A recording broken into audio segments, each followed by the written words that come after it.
Yo, what's up? What's up? It's the Hungry Millennial back again with yet another proactive pragmatism. On today's proactive pragmatism, I'd like to talk to you about efficiency. This is something that I struggle with often, and I'm always trying to fine tune. And I feel like as people, it's something we can always get better at. And there are three ways that I've come to find that help out with efficiency. And number one is don't make extra work for yourself. Number two is weigh the benefits and think long term. And number three is save your time and resources by finding balance and being more efficient. And so when it comes down to efficiency, right? What is efficiency? Efficiency is the ratio of useful work compared to total energy expended. We want to get to a point where we're not overextending ourselves and we're not spending too much energy on the things that we can't control, because ultimately energy is not created nor destroyed, it is transferred. So if we're transferring all of our resources and our energy to people, places, and things that don't bring us value, then we're losing sight of ourselves, and we can also lose ourselves in the process. So don't make extra work for yourself. And so when it comes down to this, it's like it's okay to do something and not overextend yourself. It's okay to say no if you don't have the resources, if you don't have the time. A lot of times it's better to say no, so that person, to a task, or going out, or doing whatever somebody else wants you to do, because in the long run, if you say no early, they can find more other people to help them with their problems, and then they don't build resentment because you wasted their time. Sometimes, and often, Jocko Willink talks about this in Extreme Ownership. Oftentimes it's not the brutal no, it's not the brutal get straight to the point and being super blunt. Sometimes it's letting them down easy. You know what?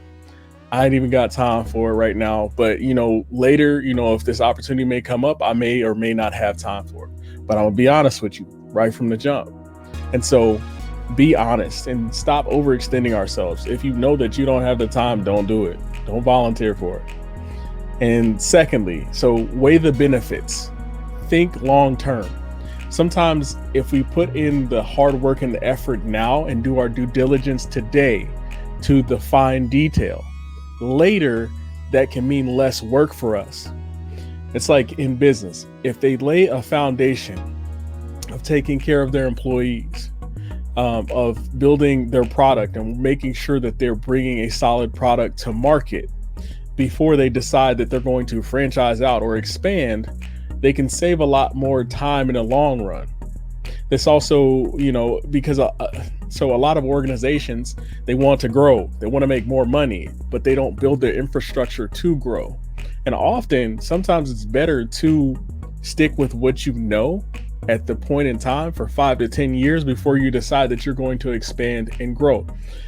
Fine example of this was the McDonald's brothers. Originally, they didn't want to sell, and then Ray Kroc came up with a different way of trying to fine tune the franchise. They had already tried to expand, but they couldn't do what they wanted to do. And so the biggest issue was they were over, they had tried to expand, but they couldn't meet the quality control that they needed.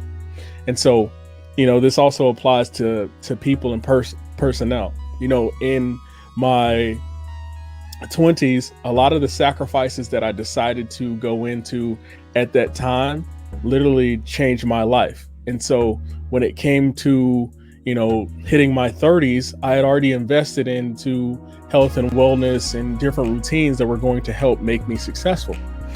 And so we want to think, can we benefit for putting in the extra effort now? And then how much can it pay off for us in the long term? Because, a lot of people, they're investing and doing Bitcoin. I don't really dabble in those things, but it's one of those things where, you have to figure out what you value. I value financial peace. I value being able to control my assets and being able to, be financially stable to where, I don't have to worry about a lot of things when I get older. Thirdly, you want to save your time and resources, but find balance. So often what this looks like is, for instance, when I buy a pair of shoes, I used to go for like, the pleather, the leather that wasn't real. But what I'd find is in the wintertime, that leather would soak up all the water. And so you would have a lot of issues with that.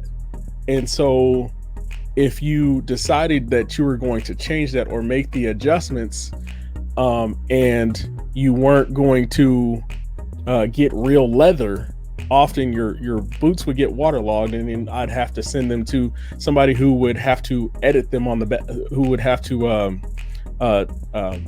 reupholster my boots, and I would have to get that that would happen over and over. So this year I got smart. I went and I bought genuine leather boots. Even though they cost me a lot more, I've never, not once, had a wet sock when I wore these boots. So sometimes it's better to go for the quality, but that doesn't mean like quality name brand, right? To be, more efficient. A lot of times it means, just do what you can do now with what you have. Use all of your resources. And so when you use, your resources effectively, and they talk about this in the book, The Millionaire Next Door, a lot of millionaires, they'll get their couches and things reupholstered. And it makes them that more efficient because they don't have to spend time shopping for furniture.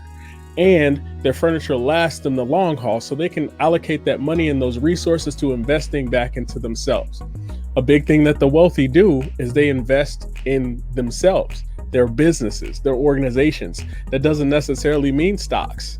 A lot of people are like, yeah, investments, stocks. But if you're going to play the long game, if you're going to win throughout as an organization in, the 21st century, you have to be able to evolve. In order to evolve, a lot of times that takes financial resources better allocated to the things Think vocation. Where do you want to be? A lot of times it's take the hard vocation that you're passionate about, so that way it can take you the long haul. You might not get all the concepts right now, but you grab a little bit here and there, and it's just like a puzzle. 1 piece, 2 piece, 3 piece. Pretty soon you've got an entire mosaic. So I want you to go forth, this rest of this week and go forth throughout, your journey, being more efficient. Asking, hey, can I save a penny here that'll help me out here? Or can I cook, make my coffee? One thing that me and my roommates do is we'll fill the coffee pot at night. So in the morning when we wake up, we know we're going to be groggy. We'll push that button and we've got our coffee going while we're taking a shower or recording a podcast or whatever it is. You can make yourself more efficient, so that way you don't have to think about those things. It's very similar to tying shoes or driving a car. A lot of times we get in this mode where we've driven to a destination and we don't even know that we drove to that destination. And a lot of times that saves us time. So start thinking time, because you can make more money, but you can't make more time. This has been another great Proactive Pragmatism. I appreciate you guys for tuning in. We are continuing on with our series Millennials Are. This week we have Drayshawn Payne, Murfreesboro all-star basketball player. Originally came from Carbondale. We talk about his journey between coaches and switching towns and the drama that was surrounding that, and his volunteerism in the community. So stay tuned for that. If you have any questions or comments, you can reach us at PROPRAG20@gmail.com. That is proprag20@gmail.com. Thank you.